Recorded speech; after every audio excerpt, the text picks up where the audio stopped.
Bonjour à tous encore une fois et bienvenue au Café de l'Alliance. Je vais passer la parole aux intervenants et je vous encourage et je vous invite à poser le maximum de questions.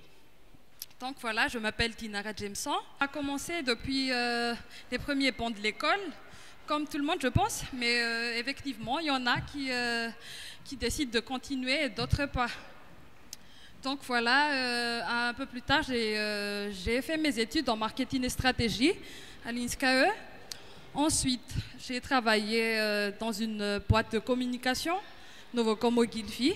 Alors tout d'abord j'ai commencé en tant que chef de publicité.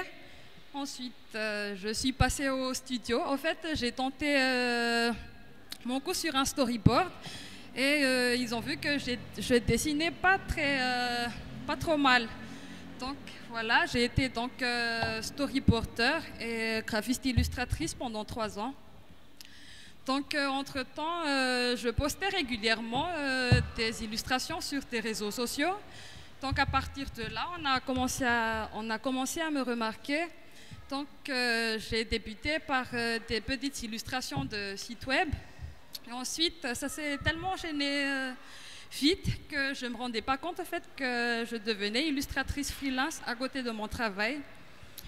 Ensuite, en 2013, j'ai essayé d'envoyer mon portfolio chez un magazine féminin, Atana, qui est en fait Essentiel Madagascar.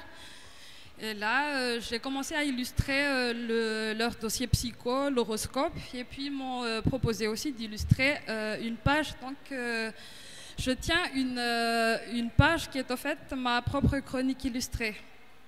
Ensuite, vers la fin de 2014, j'ai cofondé avec quelques amis une boîte de communication. Donc on a débuté tout d'abord avec la publicité, mais comme ce marché n'est pas souvent, comment dire, pas rentable, je veux dire par là, il y a des saisons qui sont mortes, donc on était obligé de diversifier nos activités. Et puis on a un peu appris tout sur le tas. Et donc après on a commencé à faire des vidéos, des mini-films. Et on a donc proposé quelques contenus pour les télévisions locales à Tanar. Donc dernièrement, nous avons produit une mini-série, un sitcom, que nous avons diffusé sur la RTA et sur Canal+. Et sinon, par rapport à l'édition, j'ai illustré l'année dernière un recueil de contes malgaches avec l'association Mikoul. Donc, au fait, l'association Mikoul s'occupe des enfants malgaches à l'étranger qui ont du mal avec la langue malgache. Donc, pour les textes, il y avait des textes en français et en bas, on essayait il y a la traduction en malgache. Donc, voilà pour ma part. Je m'appelle Eric Ndiansialoun et je signe sous le pseudo Doua. Je vis essentiellement de la bande dessinée et toutes mes activités professionnelles tournent autour des composantes de la bande dessinée. Je sors une planche de bande dessinée par jour dans un journal, la version malgache de l'Express de Madagascar, ça s'appelle Laura. Je dessine également dans un journal à Maurice et je sors des bandes dessinées. Je suis un des auteurs de ce bouquin. Et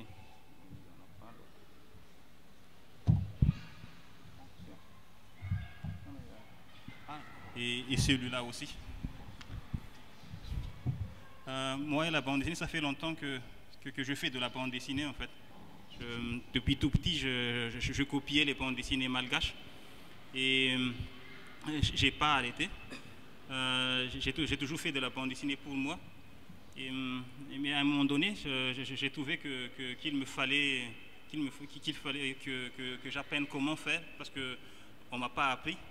Et comme il n'y a pas d'école de dessin ni de bande dessinée à Madagascar, j'ai côtoyé d'autres dessinateurs à Tananarive. Et j'ai assisté à des ateliers de bande dessinée à l'Institut français de Madagascar à Tananarive. Et j'ai commencé à faire des ateliers, à assister à des ateliers en 2003. Et après 2 années d'ateliers, de dessin, d'écriture, d'histoire, j'ai sorti un livre en 2005, ça s'appelait Pion 1. Le 2 n'est jamais sorti parce qu'il n'y avait pas eu assez de ventes.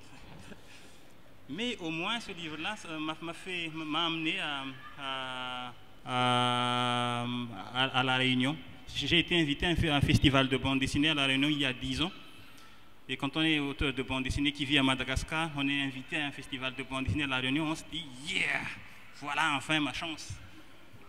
J'arrive à La Réunion, je vois les livres des autres auteurs, et c'était la claque, parce que le niveau des bouquins des autres auteurs, c'était vraiment super. Et moi, mes livres, étaient des livres made in Madagascar, avec des papiers pas si beaux que ça. Et c'était vraiment une claque énorme. Et après le festival, c'était soit j'arrête et je ne fais plus rien, soit je bosse comme un malade et il faut que j'arrive à sortir des bouquins. Si j'en suis là aujourd'hui, c'est que je n'ai pas arrêté, c'est que j'ai bossé comme un malade et j'ai réussi à sortir ces livres. J'ai été invité à plusieurs festivals dans la région, à Maurice, à La Réunion. J'ai assisté à des festivals au niveau africain, j'ai assisté à un festival en Algérie. J'ai été à Angoulême pour présenter ces 2 bouquins. J'ai assisté à des festivals en Suisse, en Hongrie, en Malte, Italie, tout ça grâce à la bande dessinée. Et tout ça parce que je n'ai pas abandonné et que je me suis donné à fond. J'ai aussi reçu des prix à Madagascar et en Italie. Et une de mes bandes dessinées a été primée à Londres. C'était il y a quelques années. Et Alexandre Morellon,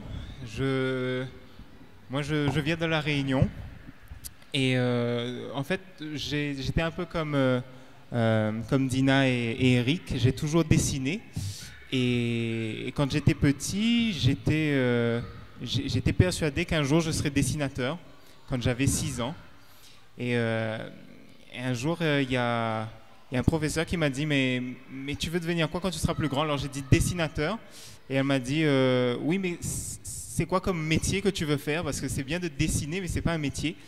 Et c'est vrai que ça m'avait j'avais jamais remarqué, mais en fait, pour beaucoup, dessinateur, c'est pas forcément un vrai métier, c'est pas un travail.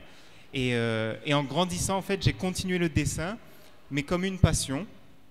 Et en fait, en me rendant compte du niveau, très vite, je me suis rendu compte que j'étais pas un très bon dessinateur. Donc, j'allais dans les librairies, j'ouvrais et je me disais que le niveau était trop impressionnant et trop dur. Je serais jamais, je pourrais pas en faire un métier parce que ça a l'air vraiment, vraiment très difficile. Et en fait, c'est seulement quand j'avais environ 15-16 ans, j'ai toujours dessiné un peu épisodiquement, mais à 16 ans, j'ai fait la rencontre de personnes. J'ai fait un stage dans une boîte de jeux vidéo.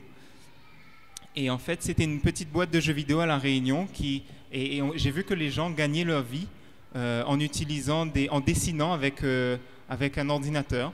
Et je me suis dit que si eux, ils arrivent à gagner leur vie dans un métier qui avait un rapport avec le dessin, moi aussi, j'allais faire ça. Je ne serais peut-être pas dessinateur de bande dessinée, mais au moins je gagnerai ma vie en dessinant. Que j'ai fait après cette rencontre, j'ai commencé à apprendre un peu à utiliser l'ordinateur pour dessiner. Et après le lycée, mon but c'était de rentrer dans une école pour apprendre bien comme il faut à dessiner, une école d'animation. Mais en fait, j'ai fait la rencontre je suis entré en fait dans un atelier avec un professionnel de la bande dessinée et pour pouvoir m'entraîner, pour pouvoir rentrer dans cette école qui était en France. Et en fait, ce professeur de bande dessinée-là m'a fait faire des pages de BD et je me suis rendu compte que j'aimais bien ça. Et un éditeur, il m'a présenté un éditeur qui m'a dit si tu fais des dessins comme ça et que tu fais une histoire sur La Réunion qui parle de ton pays, tu as une chance d'être édité. Donc je me suis dit, soit je vais faire une école, passer beaucoup de temps pour faire faire quelque chose que forcément j'allais pas forcément aimer, ou soit je pouvais faire mon rêve d'enfant, en fait, de devenir dessinateur de BD. Je pouvais le commencer directement après le bac. Donc c'est ce que j'ai fait. J'ai tout de suite commencé à faire du dessin pour pouvoir être publié plus tard. Donc ça a été très difficile à partir de ce moment-là parce qu'il a fallu que j'apprenne vraiment à être professionnel et à être sérieux, ce qui n'était pas gagné. Et ensuite, ça m'a pris 3 ans pour pouvoir trouver un éditeur et pour pouvoir avoir un niveau suffisamment intéressant pour pouvoir intéresser un éditeur et avoir ma première publication. Donc, au bout de 3 ans, j'ai sorti cet album avec mon frère. Et ensuite, à partir de là, c'était un peu plus simple. Et 2 ans après, on a sorti le 2e album. Voilà, donc c'était beaucoup plus difficile que prévu. Mais heureusement qu'on ne m'avait pas dit à l'avance que ça allait être aussi dur parce que je n'aurais peut-être pas fait. Mais maintenant, je ne regrette pas du tout parce que quand on regarde avec le recul, les heures qu'on a passées, les jours, les semaines, les années qu'on a passées à travailler sur quelque chose qui paraît un peu ridicule ou inutile, on se dit personne ne lira jamais ça, de toute façon. Mais en fait, c'est juste le salaire qu'il faut payer pour pouvoir profiter de la bande dessinée. Comme dit Eric, on voyage beaucoup et on voit pas mal de choses intéressantes. On est invité, on rencontre des gens fantastiques. Et tout ça, c'est juste parce qu'il faut persévérer là-dedans. Et voilà un peu ce que m'a apporté le métier de dessinateur avec le temps. Comment avez-vous fait pour trouver un éditeur? Parce que même si nous, on réussit à passer les étapes, c'est-à-dire faire une belle histoire et autres qui accrochent, comment sont les étapes au fait? Avant de parler revenus ou autres et argent et tout, comment c'est rentable les voyages? Il faudra d'abord passer par l'éditeur, n'est-ce pas? C'est-à-dire que si tu ne sors pas une BD, c'est peu probable que tu sois invité. C'est impossible qu'on invite simplement un dessinateur normal dans un festival de BD un peu partout. Parce que, d'après ce que vous avez dit, pour être invité, il faut déjà au moins faire sortir un livre, n'est-ce pas? Pas forcément. Moi, par exemple, quand j'ai dit que j'étais allé en Algérie, j'avais pas de bouquin quand j'étais allé en Algérie. Mais les gens connaissaient que je faisais de la bande dessinée, j'ai aussi eu la chance de gagner un prix à un concours, donc ça a joué. Mais ça aussi, c'était grâce à un travail que j'ai fait. Donc il faut bosser et persévérer et la chance va sortir. Si on prend l'histoire de Dina, elle était venue présenter son travail à un journal, à un magazine, et ça a payé. Maintenant, je ne dessine même plus pour ce magazine. Il faut partager, il faut ne pas avoir peur de montrer son travail et accepter les critiques qu'on te fait. Oui, ok, d'accord. Parce que c'est grâce à ces critiques-là que tu peux améliorer ce que tu fais et rendre ça meilleur pour que quand viendra la chance, quand quelqu'un va te donner ta chance, tu te sens prêt. Tu as demandé comment est-ce qu'on trouve un éditeur. Et en fait, c'est un peu pareil pour tout le monde. Mais je vais dire en fait, pour trouver un éditeur, on a son travail, on fait des planches. On fait une dizaine de planches de son histoire. Une histoire normale fait à peu près 50 planches. Mais là, tu en fais juste 10, ou tu peux même en faire 5. Et en fait, ces 5 planches-là, c'est les 5 planches qui vont essayer de convaincre l'éditeur de financer le reste. C'est-à-dire que tu investis 5 planches, tu fais toute l'histoire, tu dis voilà les 5 premières planches, et tu les envoies à plein d'éditeurs. Des éditeurs en France, des petits, des gros éditeurs. Et tu vas avoir des réponses. Certains éditeurs vont te dire non. Certains éditeurs vont te dire oui, mais on ne va pas te payer beaucoup. Certains éditeurs vont te dire c'est génial et c'est ce que tu veux. Par contre, si jamais tu ne reçois aucune réponse ou alors pour le moment tu n'es pas prêt encore, eh bien, rien ne t'empêche de partager ton travail sur Internet et de créer, en fait, une audience, de créer des gens qui te lisent et qui aiment lire tes BD. alors tu vas créer, il va y avoir, tu les distribues gratuitement. Et tu verras que tu vas pouvoir améliorer ta manière de raconter les histoires. Et tôt ou tard, tu seras remarqué. Quand tu vas trouver, quelqu'un va te dire « Ah, ce gars-là, il est dessinateur, on va lui faire écrire une histoire. » Ou « Ce gars-là est dessinateur, j'ai envie de publier son travail dans un livre. » Et en fait, il y a beaucoup comme ça qui trouvent des éditeurs parce qu'ils ont déjà les lecteurs, ils ont déjà le travail de qualité. Et l'éditeur, en fait, ils savent reconnaître quelqu'un qui est prêt ou pas prêt. Et si tu es prêt, ils te trouveront. Moi, j'ai un peu une question un peu spéciale sur... puisqu'on parle de métier de dessinateur, donc je voulais bien savoir, à part ce que vous faites sur la bande dessinée, ouais,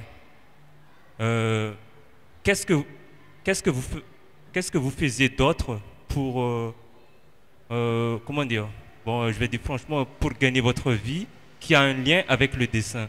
Donc c'est pour dire que le métier de dessinateur, ça remporte beaucoup et tout, ouais. Donc je voulais savoir, à part faire de la bande dessinée, une bande dessinée, ça ne se fait pas dans 1 mois, 2 mois, donc ça peut se faire dans 1 année. Ouais. Donc je me suis dit, qu'est-ce que vous faites à part faire de la bande dessinée qui peut rapporter de l'argent et qui peut et qui a un lien avec le dessin, je veux dire, ouais. Donc pour mon cas, moi je ne vis pas essentiellement du dessin. Donc à côté, je fais le dessin. Et de l'autre côté, je suis dans une boîte de communication.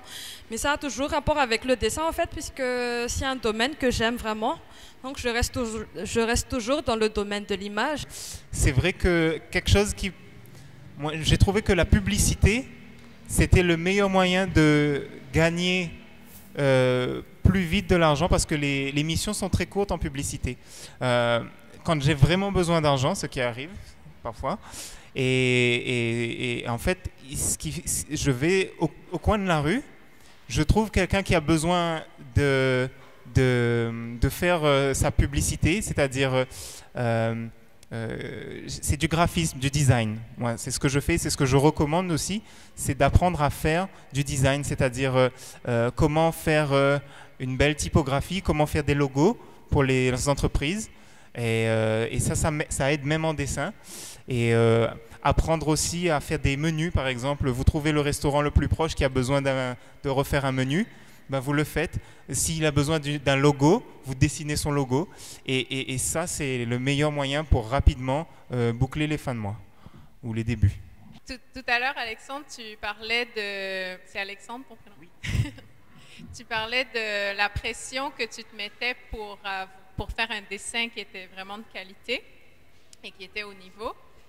Mais quand je pense à certaines bandes dessinées, par exemple le chat, qui sont vraiment simplistes, je voulais savoir en fait, est-ce que le métier de BDiste, c'est savoir dessiner et faire les scénarios, ou est-ce qu'il y a des gens qui font que les scénarios aussi? Ma réponse répond aussi déjà aux questions de Nino. Moi, je ne fais pas que du dessin. J'écris aussi des histoires. J'ai écrit des histoires pour la radio. J'ai écrit des histoires pour le cinéma.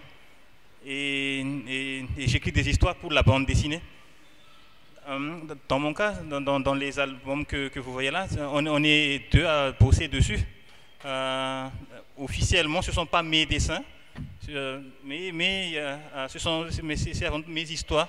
J'ai écrit les histoires. Enfin, on écrit à 2, mais c'est moi qui m'y mets vraiment à fond dedans. Quand on fait de la bande dessinée, surtout si on veut faire une bonne bande dessinée, c'est bien de se concentrer sur une chose.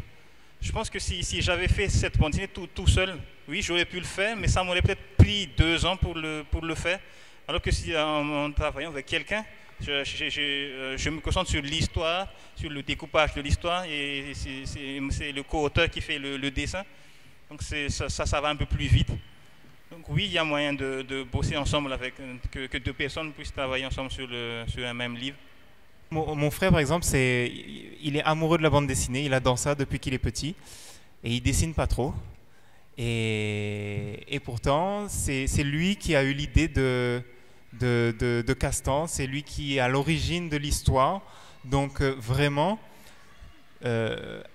associez-vous à des gens qui c'est encore meilleur de s'associer à quelqu'un qui vraiment aime se concentrer juste sur l'histoire. C'est assez rare parce que beaucoup de gens aiment juste dessiner.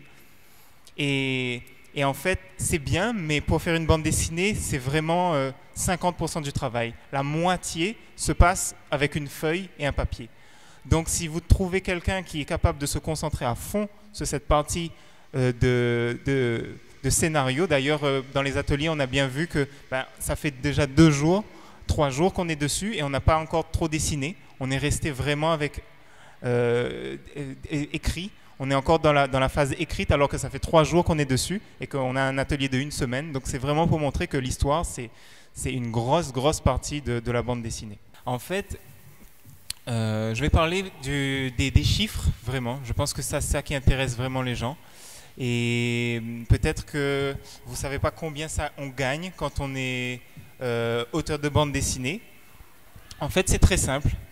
La plupart du temps, auteur de bande dessinée, on gagne 1 euro à maximum 1,50 €, peut-être voire 2 € maximum par album. Quand un album coûte 16 €, on touche 1,50 €, des fois à partager en deux. À partager en deux avec le scénariste et le dessinateur. C'est très peu, mais ce qu'il faut savoir, c'est que donc voilà, à cause de ça, les salaires de bande dessinée varient entre 0 et des payes de docteurs et des payes de millionnaires. Parce que quand Astérix et Obélix sort à 1 million d'exemplaires, eh bien c'est 1 euro fois 1 million. Donc ça va. Quand on sort à 25 000 exemplaires, ce qui est moyen pour les gens qui ont déjà sorti 15 BD, à partir du moment où on a sorti au-dessus de 25 BD, on sort à 25 000 exemplaires, c'est normal. Donc c'est bien. Quand on sort pour la première fois, en moyenne, on sort à peu près 4 000 exemplaires. Si c'est bien, on peut sortir 2 000 exemplaires. En ce moment, le marché est en train de chuter en France et on sort à peu près, de plus en plus, on sort entre 2 000 et 4 000 exemplaires. Ça veut dire que la plupart du temps, ça marche comme ça. On touche une avance sur 4 000 exemplaires. C'est comme si vous êtes sûr d'avoir vendu 4 000 exemplaires et l'éditeur va vous dire, bon, en moyenne, voilà ta première bande dessinée, on va la publier à 3 000 exemplaires, voilà 3 000 € pour ta première bande dessinée. Alors ça peut être super si le coût de la vie est pas cher là où on vit. En France, rien qu'un loyer, il varie entre 400 € et 700 € juste pour un loyer de base. Donc je ne sais pas vous, mais moi je trouve ça cher. Et avec les factures, ça va très vite. Donc le salaire moyen en France ou à La Réunion, c'est encore plus cher qu'en France. C'est 1 200 €. C'est énorme, peut-être pour ici, mais c'est la base pour un ouvrier normal qui travaille peut-être au McDo. Et voilà. Donc dans la bande dessinée, en fait, si tu dois vivre 3 ans avec 3 000 €, ça ne va pas marcher. Ça va pas marcher. Donc c'est pour ça que j'ai dit qu'il faut trouver un autre travail à côté. Il faut pouvoir être capable de faire du design, faire des trucs à côté. Mais c'est un investissement. Parce que quand on sort la première bande dessinée et qu'on sort la deuxième, on va vendre la première bande dessinée, mais les gens vont vouloir lire le 1. Alors ils vont reacheter la première bande dessinée. Et quand on sort la troisième, les deux vont se revendre. Quand on sort la quatrième, toutes les autres bandes dessinées vont se revendre. Et donc ça fait un effet boule de neige. Et plus on sort d'albums, plus ce qu'on a fait prend de la valeur. Donc imaginez quand on a sorti 10 bandes dessinées, 15 bandes dessinées. C'est sûr que beaucoup abandonnent au bout de la deuxième parce qu'ils n'arrivent pas à survivre. Mais si on a réussi à survivre après les premiers albums, eh ben, ça commence à être rentable. Donc au début, il faut le faire à côté. La plupart du temps, les dessinateurs ont un autre métier à côté. Et après, avec le temps, ils abandonnent le métier à côté pour pouvoir se consacrer à la bande dessinée. Ça m'a mis 7 ans pour finalement vendre le projet de bande dessinée que je vous montre là. Ça a mis du temps. Donc il faut persévérer, ne pas abandonner. Mais pendant tout ce temps-là, je gagnais un peu de sous avec les dessins, avec les écritures d'histoire. Mais je gagnais de l'argent en faisant autre chose. Mais ce n'est qu'il y a 4 ans que je ne fais que ça, parce que toutes les conditions étaient réunies pour que je me lance dedans. Est-ce qu'il vous est déjà arrivé que l'éditeur dise non, on ne peut pas éditer ça, on ne peut pas diffuser ça? Comment est-ce que vous réagissez par rapport à ça? Est-ce que c'est la vie de l'éditeur qui domine dans ce cas où vous pouvez imposer votre idée? Et après, au niveau personnel et au niveau de la profession, du métier, chaque profession a des règles d'éthique et de déontologie.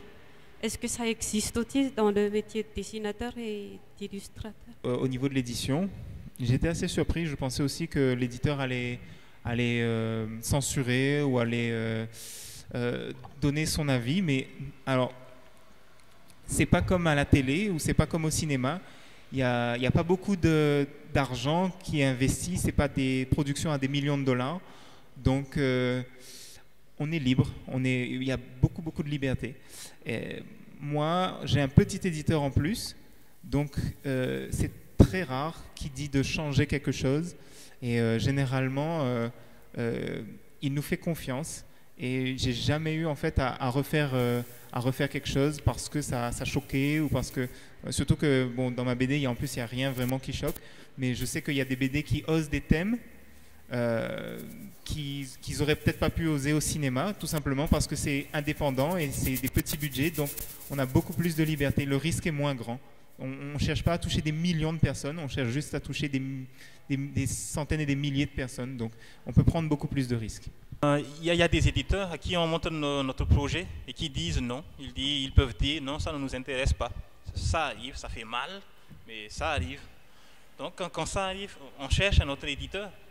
Et quand, on a essuyé des refus avant de trouver le bon éditeur qui nous a laissé totalement libres de faire ce qu'on a voulu faire. Quelles sont les vraies difficultés du métier dessinateur? Alors tout d'abord, il y a le fait que, je ne sais pas à La Réunion, mais ici à Madagascar, le métier n'est pas valorisé du tout. Le métier n'est pas reconnu en fait. Donc quand on te demande tu fais quoi dans la vie et tu dis je dessine, ah oui mais c'est quoi ton vrai boulot? Donc là c'est un peu choquant de voir que les gens ne comprennent pas au fait que c'est un vrai métier. Donc, à partir de là, tu as les tarifs. Quand tu proposes, par exemple, de dessiner un logo, ils te disent non, mais pour un petit dessin comme ça, pourquoi tu tarifes si cher et tout ça? Ensuite, le second risque pour moi, c'est surtout au niveau de l'automatisme. Donc, par exemple, des fois, on te demande, tu as une commande, on te demande de dessiner 15 000 personnes dans une même pièce, par exemple, avec des positions différentes. Là, ça risque un peu de tuer la passion, en fait. Mais moi, je garde dans la tête que c'est en fait un moyen de pratiquer, même si je n'aime pas forcément la commande que j'ai à illustrer. Les difficultés, c'est vraiment une question d'argent. C'est le coût de la vie est tellement cher que, en fait, quand on est dessinateur, le statut au fait d'auteur, il est compliqué parce qu'en fait, on n'a pas de c'est pas très. Il faut vendre beaucoup de bandes dessinées avant d'avoir une couverture ou sociale. C'est juste des soucis. Voilà. Si on arrive à survivre, en fait, c'est bien. Le métier, en fait, à La Réunion, comme c'est une petite île, c'est quand même vivant. La Réunion, en fait, était très connue il y a quelques années, même à Angoulême, même en France, parce qu'il y avait des bandes dessinées qui ont fait parler d'elle. Donc à La Réunion, c'est c'est un peu plus valorisé, je pense, qu'ici. Et quand c'est vrai que c'est toujours bizarre d'être dessinateur, mais c'est pas si difficile que ça, à part les sous. Comme ils ont dit, les gens ne le connaissent pas que c'est un métier. Moi, par exemple, quand j'ai fait mon dossier pour pouvoir payer mes impôts, parce que j'aime payer mes impôts, je me trouve face d'une dame, elle me demande « C'est quoi votre travail ?» Je dis « Je suis dessinateur. » Vous dessinez quoi? Je dessine des gens, des voitures, des fleurs. Là, elle prend un bouquin, elle feuillette. Elle demande « Mais vous êtes photographe ?» Non, je suis dessinateur. Elle appelle quelqu'un, puis un autre, et puis à la fin, donc vous êtes artisan? J'ai dit ok, je suis artisan. Déjà, c'est pas répertorié quelque part le métier de dessinateur, ils ne savent pas où te classer. Et puis les gens, moi j'ai travaillé dans le ministère de la Finance avant, et quand je dis après que je fais du dessin, je vis du dessin, les gens demandent ah oui c'est bien de faire quelque chose en attendant mieux. Mais non, ça c'est le mieux. Et le fait de travailler en freelance aussi, c'est un peu difficile parce que j'ai pas de congé. Je peux être ici, si quelqu'un si je reçois une commande, je ne peux pas dire non. Tu ne peux pas dire non si quelqu'un te propose de faire un dessin. Donc c'est un risque parce que des fois tu te retrouves à bosser pendant 15-18 heures pendant une journée, car tu sais que ce travail-là, il n'y a pas d'assurance que le mois prochain, j'aurai autant de travail. Mais quand on aime ce qu'on fait, on ne compte pas les heures en fait.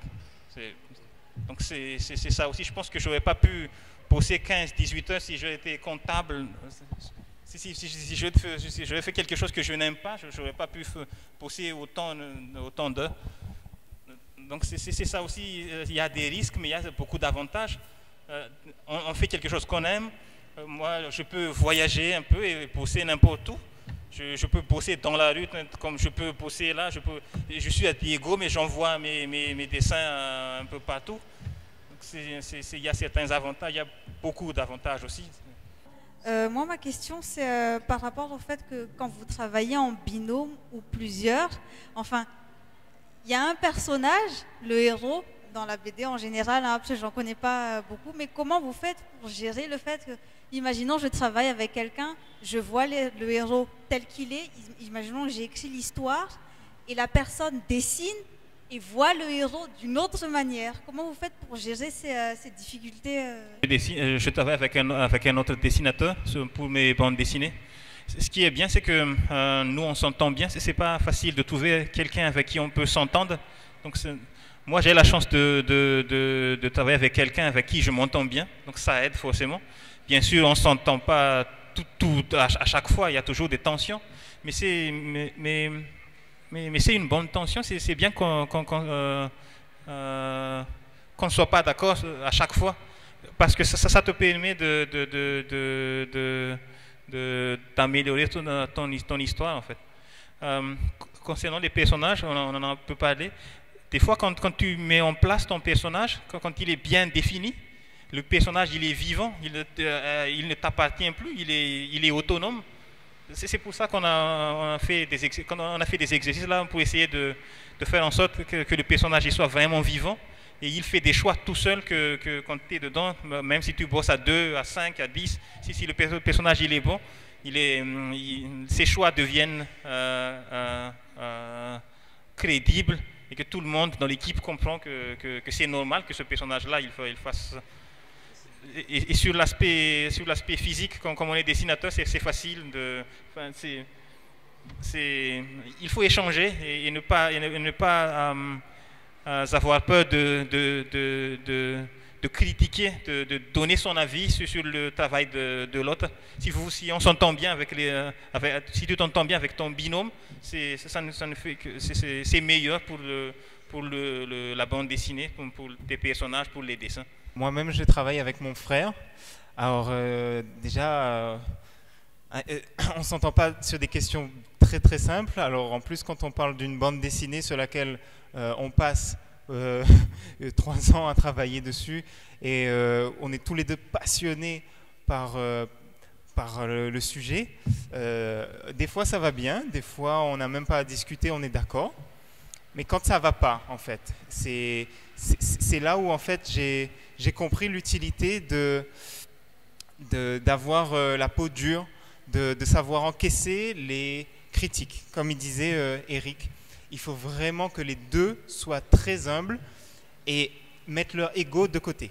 C'est-à-dire que si on parle, c'est pas contre toi, c'est pour améliorer l'histoire. Si les deux ont pour objectif d'améliorer l'histoire, ça va. Ensuite, deuxième chose, deuxième conseil, c'est qu'il faut qu'il y ait un qui donne le dernier mot.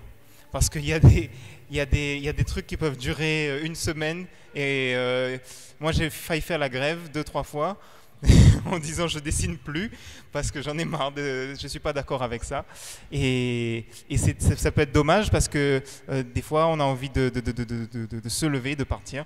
Mais c'est bête parce qu'en fait, c'est juste des petits détails qu'on prend vraiment à cœur. Donc, avec une bonne dose d'humilité et ensuite se dire que c'est celui qui a écrit le scénario qui a le dernier mot. Donc, au final, s'il n'aime pas mon personnage, quand c'est le dessin, c'est moi qui prends le dernier, qui a le dernier mot sur la tête des gens. Mais s'il y a quelque chose qui ne va pas avec l'histoire et qu'il voit quelque chose autrement, c'est lui qui a le dernier mot et c'est moi qui dois fermer ma bouche. Donc si chacun a son terrain de jeu et on ne se marche pas dessus, donc tout va bien, tout va bien. C'est sûr qu'il y aura une partie où on va collaborer, mais lui c'est l'histoire, moi c'est le dessin, et il y a une partie où on collabore, où on essaie de s'entendre, mais voilà, c'est comme ça. Nous, ici, on ignore complètement les tarifs. On dit des tarifs du genre comme ça, de 20 milliards et autres. Mais c'est possible que nous, on se fait arnaquer puisque eux, ils connaissent les tarifs qui sont peut-être plus élevés que ce qu'on dit. Et que nous, on pourrait éventuellement en gagner un peu plus, mais que nous ignorons. Est-ce que Katmos peut nous dire les normes au fait? Il y avait les gens qui disaient non, mais c'est juste un petit dessin. Et donc, je vendais pas cher du tout. Je me faisais tout le temps avoir. Jusqu'à un moment où ça devenait un peu saoulant pour moi, que je n'aimais plus dessiner. Alors, à un moment donné, je n'aimais pas du tout dessiner pour les gens. Donc, pour le prix, j'ai essayé d'augmenter un peu, de me battre là-dessus. Et après, je fixe les prix suivant les styles de dessin. S'il y a un truc un peu plus simple, je peux par exemple facturer à 30 000 arrières, 10 000 arrières, ça dépend en fait. S'il y a un truc comme ceci, en fait, ça dépend du besoin du client aussi. Je t'arrive un peu plus cher.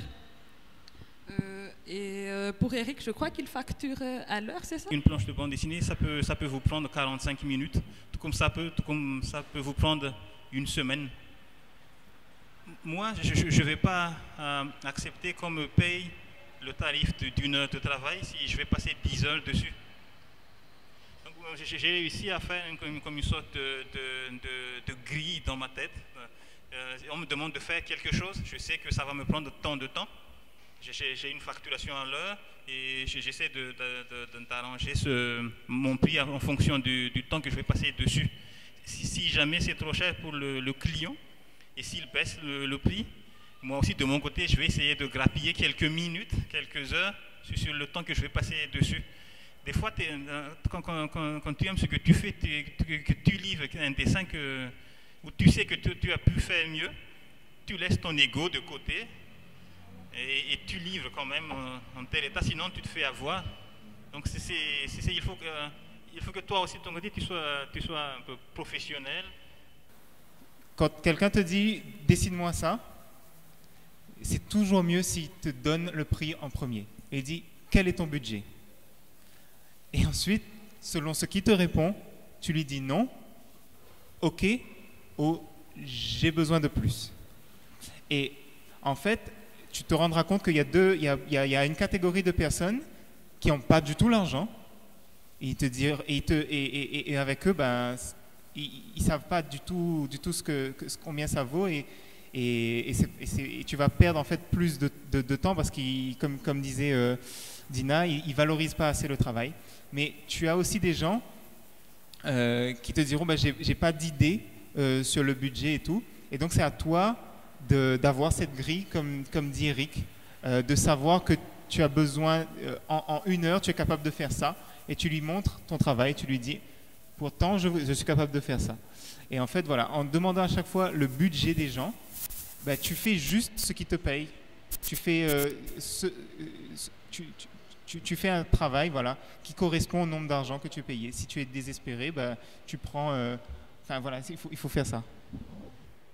Cette fois, c'est au niveau de l'édition parce que en recherchant des éditeurs, ben, déjà, si nous, vous êtes déjà des professionnels, mais pour nous qui se lançons, c'est automatiquement, ben, nous, il y a beaucoup de chances qu'on saute sur le premier éditeur qui est répondu, c'est-à-dire, genre, même si son prix, on va dire, est inférieur, mais il y a beaucoup de chances que nous, on saute. Est-ce conseillé d'accepter le premier éditeur qui a accepté la BD ou bien attendre, c'est-à-dire qu'attendre beaucoup de réponses, si possible, s'il y en a, bien sûr, et faire le choix.